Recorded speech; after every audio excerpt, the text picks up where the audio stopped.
شوہر ہی میرا قاتل۔ تحریم ان دنوں بہت پریشان رہنے لگی تھی۔ وہ اکثر ایسے جملے دہراتی تھی، میں مر جاؤں گی، ایک دن آپ کی ناراضگی مجھے مار دے گی۔ اور زرون کا جواب ہوتا، پاگل، ناراضگی تو محبت کی علامت ہے۔ خفا وہی ہوتے ہیں جہاں محبت ہو، یہ جذبہ نہ ہو تو محبت کے رنگ پھیکے پڑ جاتے ہیں۔ لیکن انسان اگر بغیر وجہ کے ناراضگی کا دکھ سہے تو وہ اندر سے ٹوٹ جاتا ہے۔ کم سے کم کوئی میرا قصور تو بتا دیا کرے، بار بار دل توڑو گے تو میں زندہ نہ رہوں گی۔ دیکھو تحریم، میں دل توڑتا ہوں تو پھر جوڑتا بھی تو میں ہی ہوں۔ ناراضگی کے بعد صلح ہوتی ہے، پیار اور بھی بڑھ جاتا ہے۔ گھر میں یہ جملے اکثر دہرائے جاتے، تاہم وہ اپنے آپ کو خوش قسمت سمجھتی تھی کہ اسے اتنا پیار کرنے والا شوہر ملا، ایسا شوہر جس نے آج تک کسی دوسری عورت سے بات کرنا تو کجا کسی کو نظر بھر کر دیکھا بھی نہ تھا۔ وہ اپنی بہنوں سے بھی مختصر بات کرتا تھا، اکثر اسے ان سے کلام کی ضرورت ہی نہ پڑتی تھی۔ خدا کا شکر کہ اسے اپنی نئی نویلی بیوی تحریم پسند آ گئی تھی، جس کو اس نے شادی سے پہلے دیکھا تک نہیں تھا، مگر اب لگتا جیسے اس کے بغیر ایک لمحہ گزارنا مشکل ہو۔ اس کا پیار بھی کچھ عجیب تھا، شدت لیے ہوئے دھیمے دھیمے رمجھم کی طرح برستے ہوئے اچانک کالے بادل لہرا جاتے، خفاگی بارش برسنے لگتی۔ ایسے عالم میں تحریم ان کہیں باتوں سے بے خبر اس الجھن میں رہتی کہ زرون کو ہوا کیا ہے، وہ کیوں اس سے بات نہیں کر رہا؟ کیونکہ من چاہا انسان ہی اگر آپ کو نظر انداز کرے، اجنبیوں جیسا سلوک کرے، تو پھر سکون کہاں ملتا ہے؟ رات رات بھر جاگ کر وہ سوچتی روتی، لیکن کوئی سرا ہاتھ نہ لگتا۔ وہ کتنے دن ایسے تڑپتے ہوئے گزار دیتی اور پھر اچانک بادل برسنا بند کر دیتے، محبت کی پھوار پڑنا شروع ہو جاتی، اس کے گلے ہونٹ میں ہی دب کر رہ جاتے۔ وہ ان دونوں کی اذیت کو تلخ یاد سمجھ کر بھول جاتی کہ پھر سے وہی سب شروع ہو جاتا، اس کا جنون ساتھی پیار بھری باتیں کرنے لگتا۔ کیا بات ہے، آپ کیوں چپ ہیں؟ کچھ نہیں، مجھے بتائیں کیا ہوا ہے؟ کہا نا کچھ نہیں، کچھ تو ہے راز، میں پتہ کر کے رہوں گی کہ آخر آپ کو ہوا کیا ہے۔ صبح آپ آفس گئے تو بالکل ٹھیک تھے اور واپسی پر خراب موڈ، آخر کوئی تو وجہ ہوگی نا؟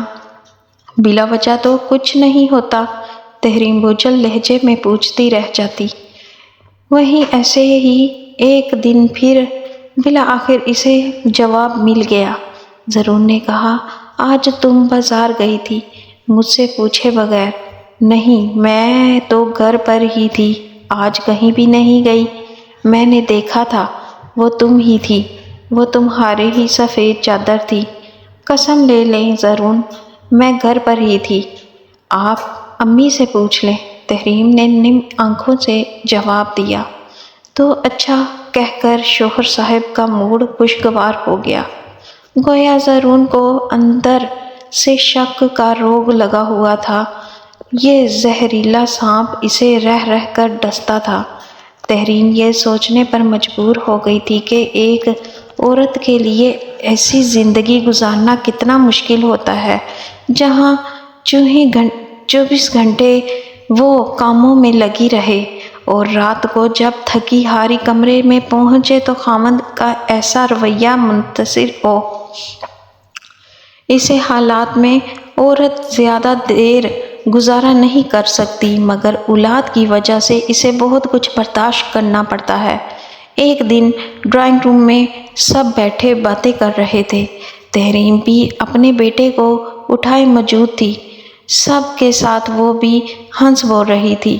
وہ بہت مصروف گزار شام کو تمام مہمانوں کو رخصت کر کے اپنے کمرے میں گئی تو زرون خلاف معمول بہت خاموش تھا۔ وہ اپنے محظوظ انداز میں ہنس بول رہا تھا اور نہ گنگا رہا تھا۔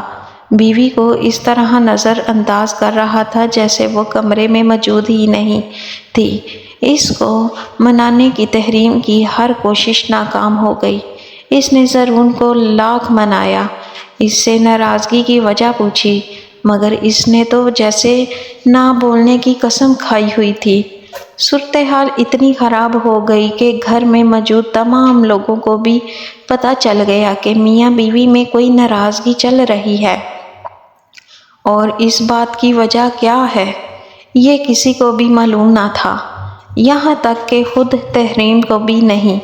تو پھر وہ کس منہ سے کسی کے سوال کا جواب دیتی؟ اس نے یہ وقت کیسے گزارا یہ وہی جانتی تھی۔ ایک ہی کمرے میں ہونے کے باوجود دونوں اجنبیوں کی سی زندگی گزار رہے تھے۔ زرون نے تحریم کے ساتھ ساتھ سب گھر والوں سے بات چیت بند کی ہوئی تھی۔ اس کی تو حالت ان دنوں نہ گفتہ بہ ہو رہی تھی۔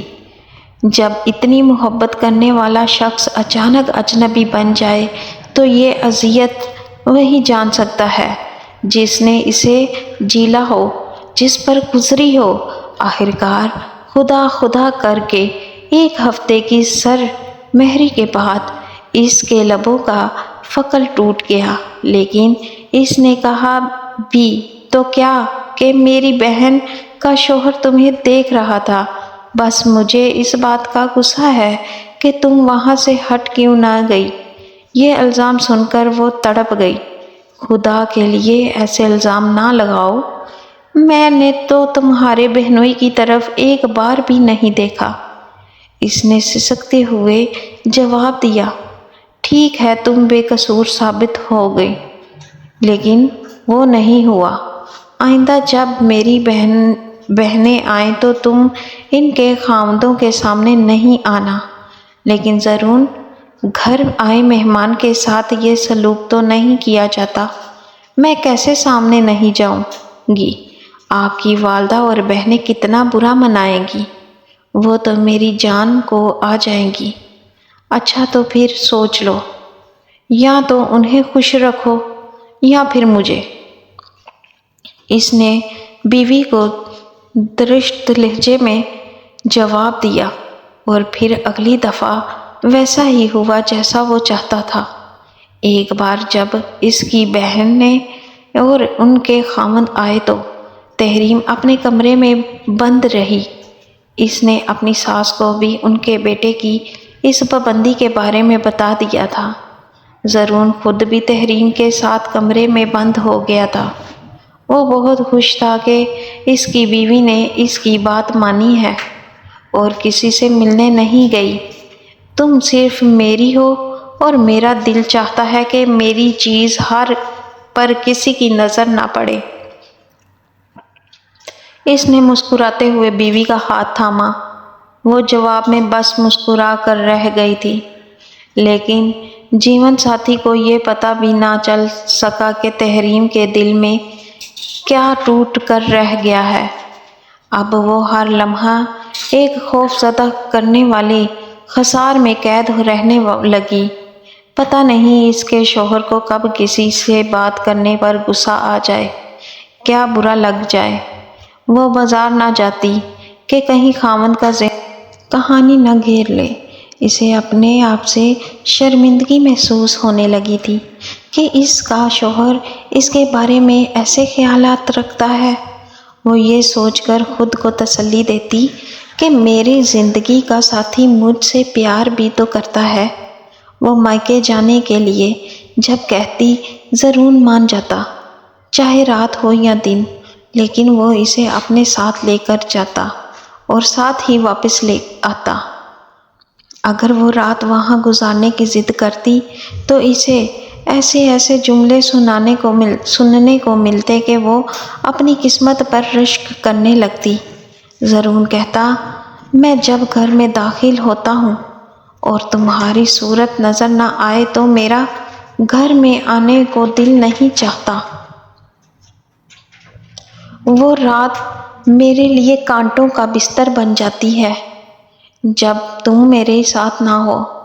تحریم نے تبھی میکے جانا بھی چھوڑ دیا۔ مہینوں بعد اسے ماں باپ کی یاد آتی بھی تو دل کو تھپک تھپک کر سلا دیتی کہ میرے شوہر کی خوشی اور میرا سکون میرا گھر ہے، میرا خلوص، میری خوشی سب میری بیوی سے ہے۔ میں نہیں چاہتا کہ اس پر کسی کی نظر بھی پڑے۔ اگر کوئی اس کی طرف دیکھے تو میرا دل شک سے بھر جاتا ہے کہ کہیں وہ میری بیوی کے لیے کچھ سوچ تو نہیں رہا۔ میرے دوست کہتے ہیں کہ عورت شادی کے بعد بھی بے وفا ہو سکتی ہے، اس لیے میں ایسے بے وفاؤں کا موقع نہیں دیتا۔ میں اسے گھر سے باہر نکلنے ہی نہیں دیتا۔ میں اسے کبھی موبائل فون لے کر نہیں دوں گا کہ وہ کسی سے رابطہ کر سکے۔ میں اسے اپنے حصار میں جکڑ کر رکھوں گا۔ یہ تمام سوچیں زرون کی تھیں، لیکن اسے یہ پتہ نہیں تھا کہ عورت بہت نازک ہوتی ہے، کان سے بنی ہوتی ہے۔ اسے پیار، محبت چاہیے اور ساتھ تحفظ اور اعتماد بھی۔ اگر شوہر اس پر محبت کے ساتھ اعتماد کی دولت بھی دامن میں ڈال دے تو عورت عمر بھر اس کی پابندی بن کر رہ سکتی ہے۔ کاش زرون کو پتہ ہوتا کہ اس کی بیوی صرف اسی کو سوچتی اور اسی کو پوجتی ہے تو وہ یوں شک کے نگاہ کو بھون نہ پھیلانے دیتا، مگر اس نے کبھی اس نازک دل کے نازک جذبات اور اس سوچ کو جاننے کی کوشش ہی نہیں کی تھی۔ شوہر کی شکی طبیعت نے تمام زندگی اس شخص کو سکون سے رہنے دیا اور نہ اس کی بیوی کو۔ اس ناروا سلوک کی وجہ سے تحریم کی شخصیت کو گھن لگ گیا اور اس کا اعتماد بالکل ختم ہو کر رہ گیا۔ ذہنی اذیت نے اسے بیمار کر ڈالا۔ شوہر اپنی طرف سے دی گئی بیماریوں کا علاج بھی خود ہی تن دہی سے کروا رہا تھا کہ بقول اس کے اسے اپنی بیوی بہت پیاری تھی، اس کی جدائی وہ برداشت نہیں کر سکتا تھا۔ تحریم نے حالات سے سمجھوتہ کرنا سیکھ لیا۔ وہ بچوں سے باپ کی ناراضگی چھپاتی تھی تاکہ وہ اس کا غلط اثر نہ لے لیں۔ اس کے والدین نے تو بہت سوچ سمجھ کر یہ رشتہ طے کیا تھا، لیکن کہتے ہیں نا کہ ماں باپ اپنی بیٹیوں کو سب کچھ دے سکتے ہیں سوائے نصیب کے۔ یہ بھی شاید اس کا نصیب ہی تھا کہ اس کے دل سے خواہشات کے پچھے اڑ گئی تھیں۔ اسے اب کسی چیز کی چاہ نہیں رہی تھی۔ اب جب بھی زرون اپنی خفگی کے اظہار کے لیے خاموش ہو جاتا تو وہ بھی چپ کر کے انتظار کرتی کہ کب یہ پتھر پگھلے گا، وہ پتھر جو اس کا دیدار بھی ہے اور قاتل بھی۔ اب وہ اپنے دل کو سمجھا چکی تھی کہ اس کی زندگی ایسے ہی گزرے گی۔ بس اس نے شوہر کو منفی سوچوں کے بارے میں فیصلہ کر لیا کہ وہ ان پر کڑھنا چھوڑ دے گی اور اس سے لگائی ہوئی توقعات سے کنارہ کش ہو جائے گی۔ اس نے خود کو سمجھا لیا کہ دنیا میں انسان اکیلا آیا ہے، اکیلا ہی رہتا ہے اور پھر اکیلا ہی چلا جاتا ہے، تو پھر کون اپنا اور کون پرایا؟ ہم تو خود بھی اپنے نہیں، کوئی دوسرا قلبِ کیا ہمارا اپنا ہو سکتا ہے؟ اب اگر جینے کو سہل کرنا ہے تو اس کی ایک سوچ کے ساتھ اپنے بچوں کے لیے جینا ہے۔ ان کو اچھا انسان بنانے کی کوشش میں جینا ہے، انہی کے لیے شاید یہ زندگی ملی تھی اور انہی پر توجہ مذکور رکھتی ہے۔ عورت اپنی ذات سے کب تک پیار کر سکتی ہے؟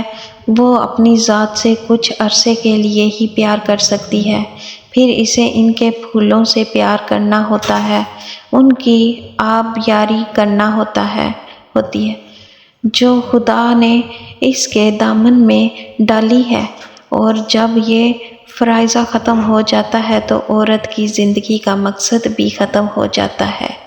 اس کے بعد وہ اپنے خالق حقیقی کے پاس جاتی ہے تو سرخرو ہو کر کے اس نے ایک اچھی ماں کا کردار بخوبی کرنے کی کوشش کی تھی، اپنے بچوں کو اچھا انسان بنانے میں اپنی حیات واری تھی، اسی لیے اللہ تعالیٰ نے ماں کے قدموں کے نیچے جنت